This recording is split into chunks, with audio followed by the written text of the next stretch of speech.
Hello, and welcome to episode 1 of season 2, is what I'm calling it at least, of Psych of RPGs. I am Spencer Campbell of Gila RPGs. I am here to teach you a little bit about psychology and role playing games. That's the goal of this series.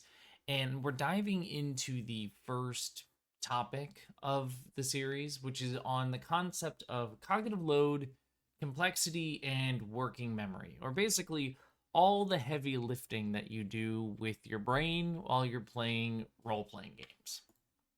I want to talk about this idea of cognitive load, which is, it's an interesting idea because it's a phrase I hear oftentimes used by people saying this game has like a lot of cognitive load in it, or this class has a lot of cognitive load to it.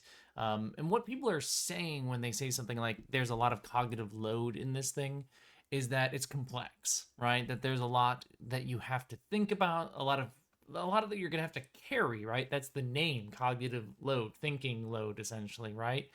It's interesting when I hear people talk about it this way, they are ascribing cognitive load to a thing rather than being it in the person, so that this thing has a lot of cognitive load as opposed to thinking about the cognitive load that's within your mind at a given time.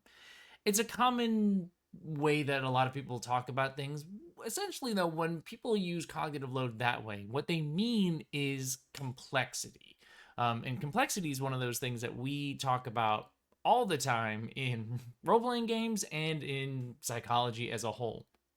So, really, what's getting what's happening here is we're sort of conflating two ideas at the same time when we talk about cognitive load in a thing.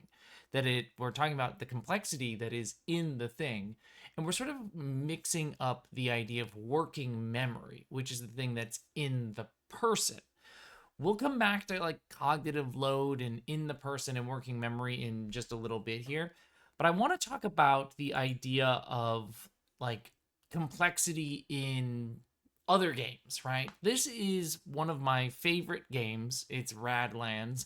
I love Radlands so much. It's a card game, and when I'm picking out games that I'm going to try to play with people that aren't role playing games, what I oftentimes do is I go to Board Game Geek and I look up the game, and I don't really care about the rating of the game, like the points out of 10 that it has, or anything like that. I don't find giving values to, or like scores to games, to be a particularly helpful practice.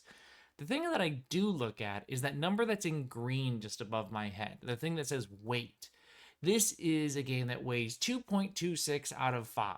Now, what exactly does that mean? Well, as you can see just below that, weight on BGG is essentially a rating of complexity. It is how many like moving pieces are in the game. How many rules do you have to keep in your mind at a given time? What's the decision making space? Is it a complex space where there's lots and lots of paths that you have to choose from?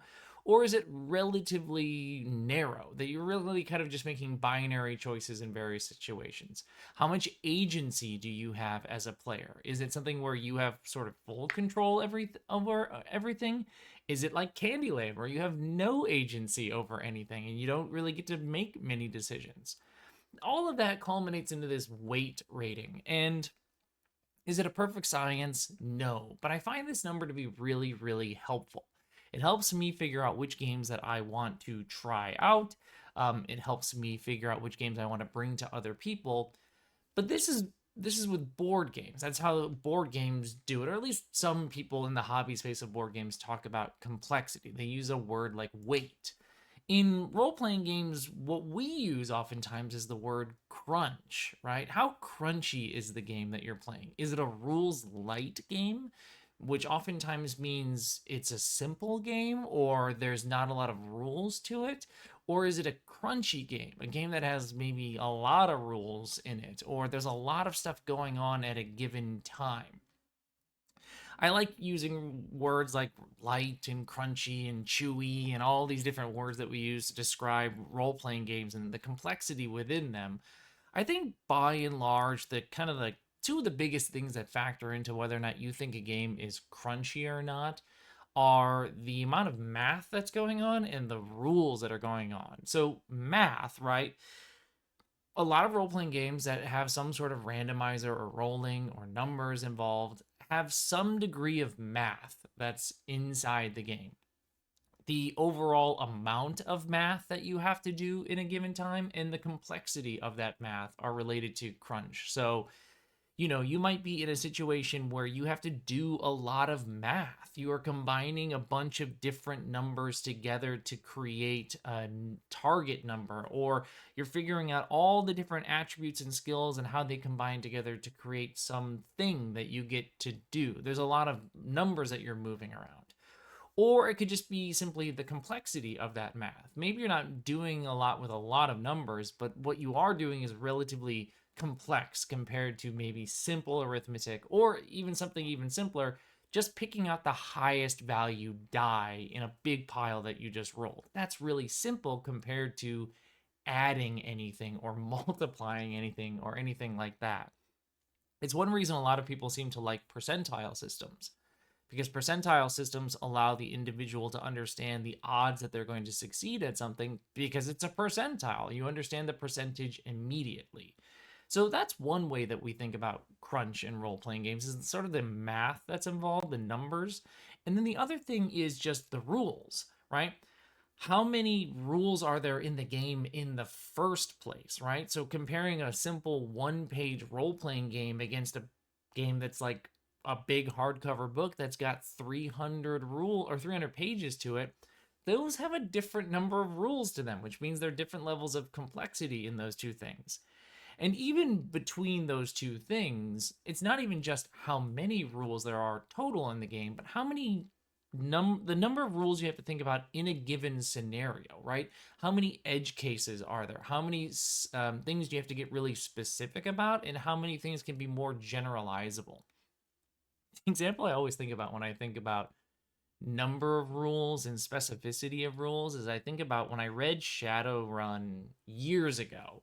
In the edition of Shadowrun that I was reading, anybody who's ever read it knows that it's a very complex game. There's a lot of stuff going on. There's a lot of different subsystems. And I just remember reaching the point where there was a paragraph entirely devoted to treading water, a whole paragraph on how you tread water. And I just remember thinking, do we really need this? Now, that's just a personal preference for me on what I like and don't like in games. For some people, they crave that thing. They like that crunch. They like that complexity. For me in that moment, and for me today, that's not really something that I prefer. And that preference thing is going to be something that we come back to when we talk about how this is related to psychology in some way.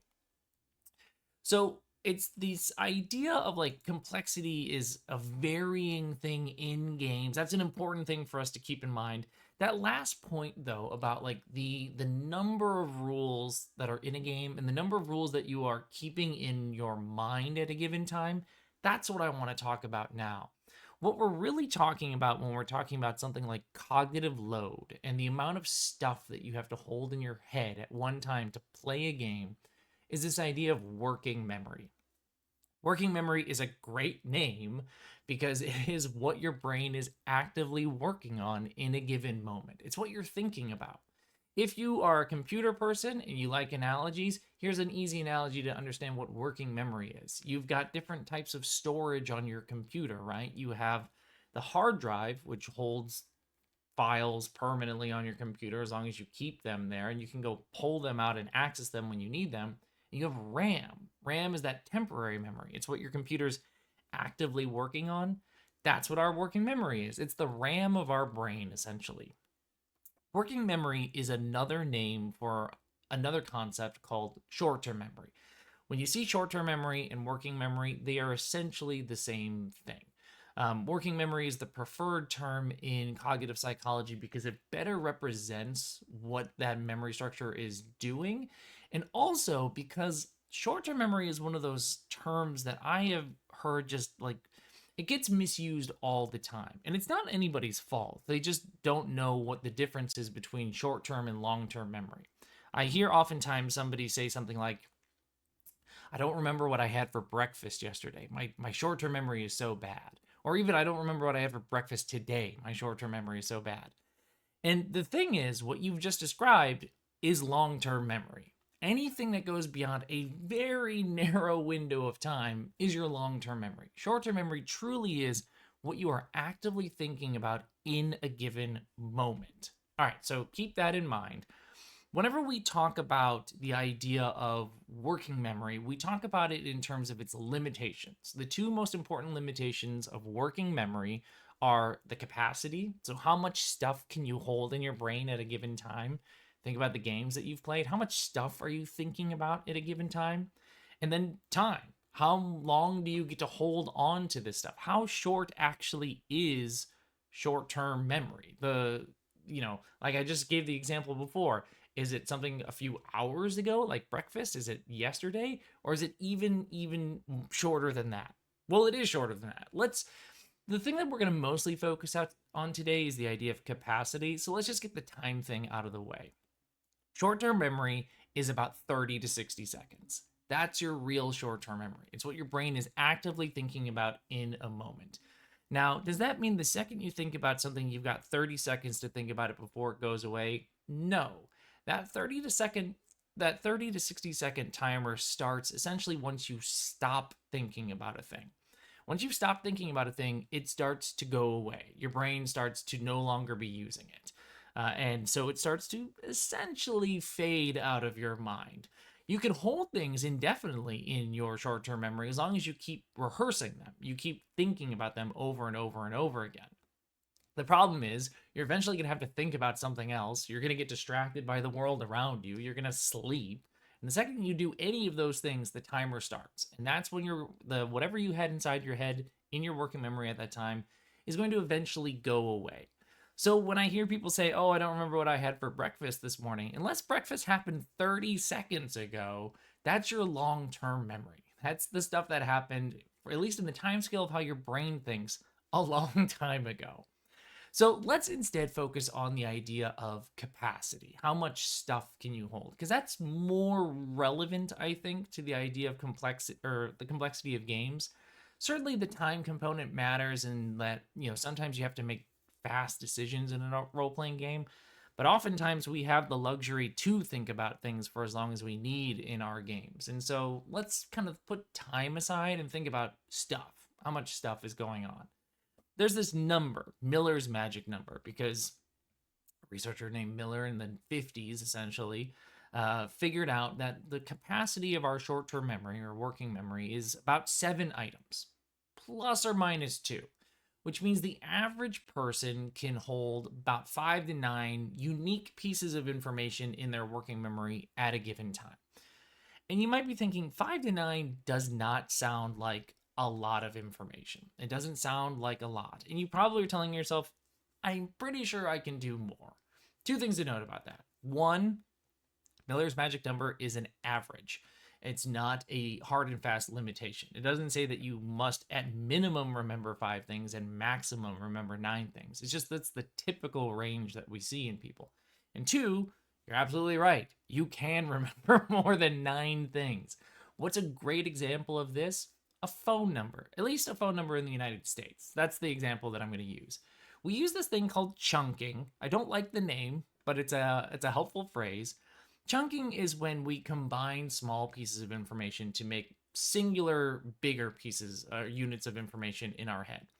In the United States, a phone number is 10 digits long. It is the first 3 digits, which are the area code, and then it's 7 more digits after that. The beautiful thing about living in an area is that you typically see the same area code over and over and over again. So, for example, I live in Chicago, so I see area codes like 312, 847, 630. These are the area codes of the city and the suburbs around it. And when I see those numbers in a phone number, those codes, I don't see 312 as 3 different numbers. That's one number in my brain. That's one piece of information. And when I combine 3 down to 1, I've taken 10, which is outside of Miller's magic number, down to 8, right? I have the 1 from the area code now, plus the 7 other numbers. In fact, we even write phone numbers in this format to encourage us to chunk them into these pieces, into an area code, and then a 3-digit string, and then a 4-digit string. So Why do I say all of this? What is this? How does this matter?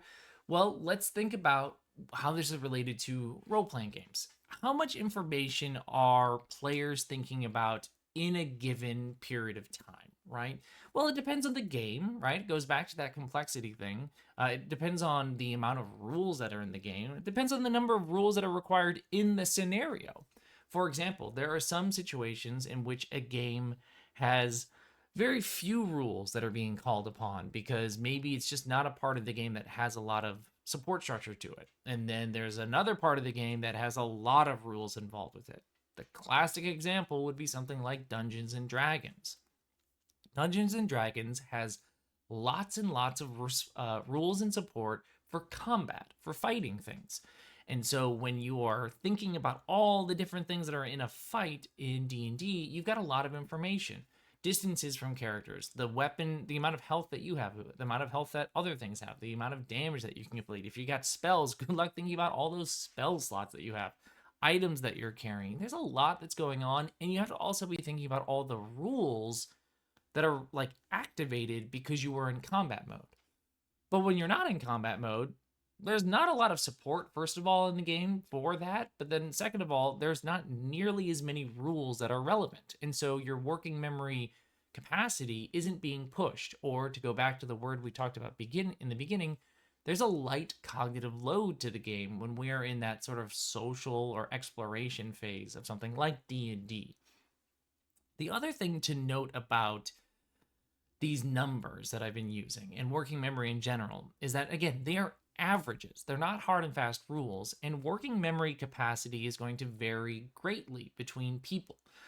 We individually are going to have different abilities to remember things differently from one another. That's just a part of human nature.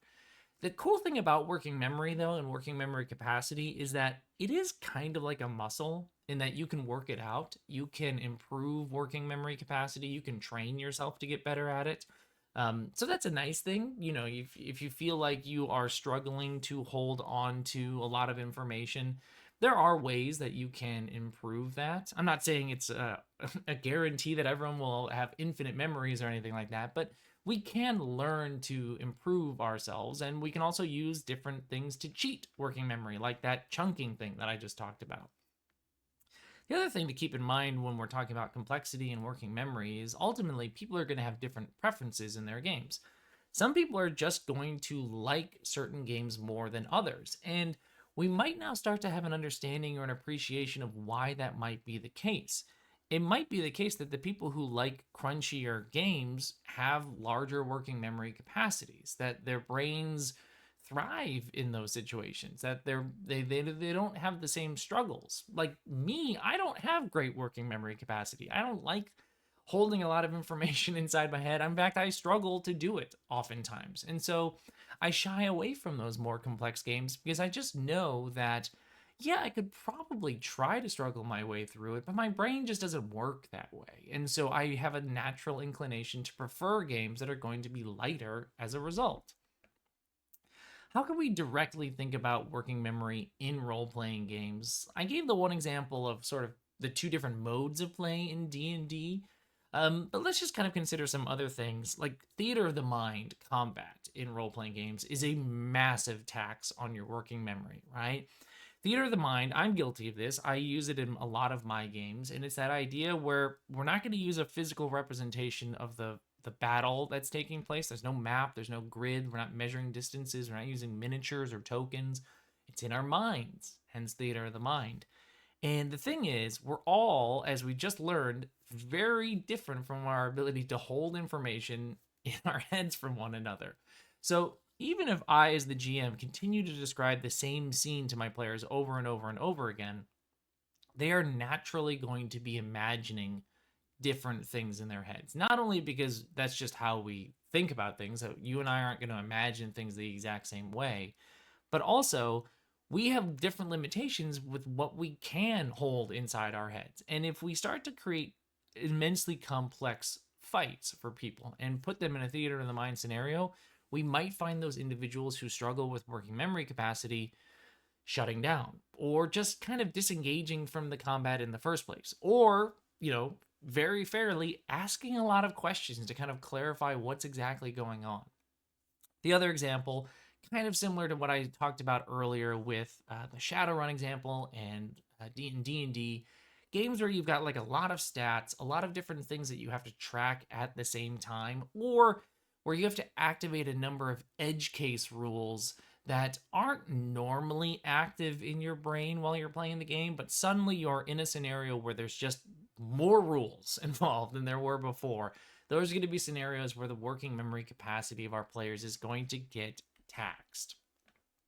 So to sort of like finalize my thoughts here on complexity in working memory and role-playing games and things like that, what can we do about this? Well, one thing we can do is provide players some sort of tool in order to overcome some of these challenges. Reference tables or reference sheets and flow tables and things like that are really, really helpful. Giving players cheat sheets is a great idea. Lists of words that they're going to need to know, or like common moves or rules that are going to be used over and over and over again that they can just quickly look at and they know exactly what's going on. Why ask them to be holding that actively inside their brain when we already know there's a limit in what they can hold inside their brain? Let that live on a sheet of paper or a digital tool of some kind so that they can do things with they can use that limited brain space on the more fun stuff, the decision-making stuff, the acting out your character and things like that. There are systems like Lancer, which has its companion app, that really benefit from doing things like this by offloading complexity and cognitive load onto an app or a table or something like that. We free up the players to use their working memory capacity towards the things that they're probably going to have more fun with than holding the rules inside their head. Some games simply might just create a variance of cognitive load within them in the first place. I will use my own game as an example of this. Slayers is a game where it is very asymmetrical in how the classes are designed. There are some classes, also that means all the classes use different rules to play the same exact game, which means that there's going to be some classes that are more complex than others. And that exists in lots and lots of games.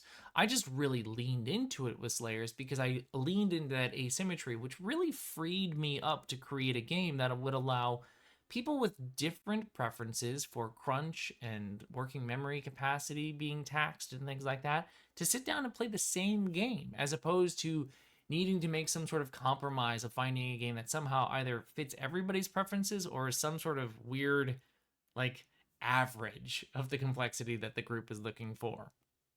The last thing is to sort of embrace and accept that variance in the first place, right? That there's gonna be differences in preferences in people, and that's okay, right? Not every game is going to be for every person. There's going to be opportunities for you to find those games that fit with your working memory capacity limits and preferences, and you just need to find the people who are going to play those games with you.